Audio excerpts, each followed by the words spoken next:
Okey guys, anda tanya mana satu lebih penting, emergency fund, hibah, tabung haji, ASB ataupun medical card. Kalau korang tak ada semua benda ni, tengok video ni sampai habis. Nombor satu, in my opinion, macam mana pun korang kena ada adalah emergency funds. Emergency ni adalah benda-benda yang tak boleh dijangka. Kalau kita cakap pasal kereta, you beli kereta, you boleh jamin ke tayar you takkan bocor. You perlu juga replace tayar you. So duit tu nak datang daripada mana? Daripada emergency fund. Itu nombor satu. Nombor dua pula adalah kalau lah anak you masuk hospital, assuming that anak you memang dah ada takaful medical card pun, tetapi nak dapatkan the guarantee letter ataupun the pre-authorization letter yang memerlukan masa 3, 4, 5 jam. You nak dia masuk juga. So you kena bayar deposit. Mana dapat duit tu? RM5,000 daripada emergency fund. Yang ketiga pula, emergency fund yang dia panjang sikit. Contohnya you kena buang kerja hari ini. Kalau you tak ada duit emergency fund sekarang ni, tolong sediakan sekurang-kurangnya 3 bulan gaji ataupun paling busuk 3 bulan you punya komitmen. Yang kedua pula adalah you punya takaful. Takaful ada jenis, satu adalah medical card, satu lagi adalah takaful hibah. Tapi untuk seorang ayah, seorang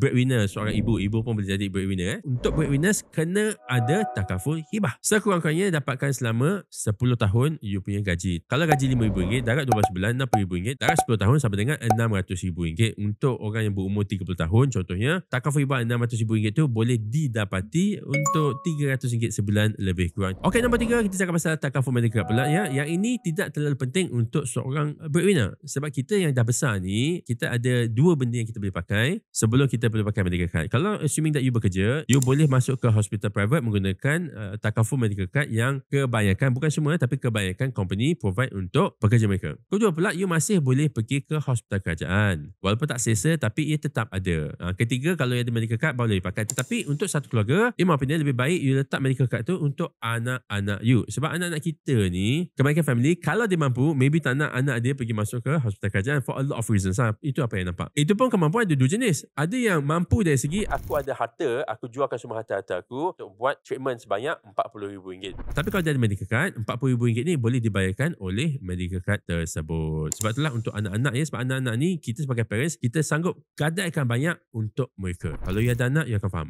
Lepas sudah ada 3 ni, barulah you boleh start fikir untuk melabur ataupun buat investment. So pelaburan ni kalau you nak tempat yang risiko dia rendah dan pulangan dia pun between rendah dan moderate sahaja, you boleh consider tabung haji, ASB dan juga PTPTN which is SSPN lah. Untuk yang nak risiko lebih tinggi, boleh consider untuk melabur dalam saham secara direct. Tapi kena ingat ya, pelaburan semua ni hanya dibuat selepas 3 yang awal tu sudah ada. Jangan tergopoh-gapah untuk melabur kalau korang tidak ada foundation yang betul. So kalau korang dah faham benda ni, I harap yang you boleh share video ni dekat adik-beradik you, anak-anak you, kawan-kawan you, cousin-cousin you, supaya diorang pun boleh tahu apakah kesilapan yang maybe diorang tengah buat sekarang ni.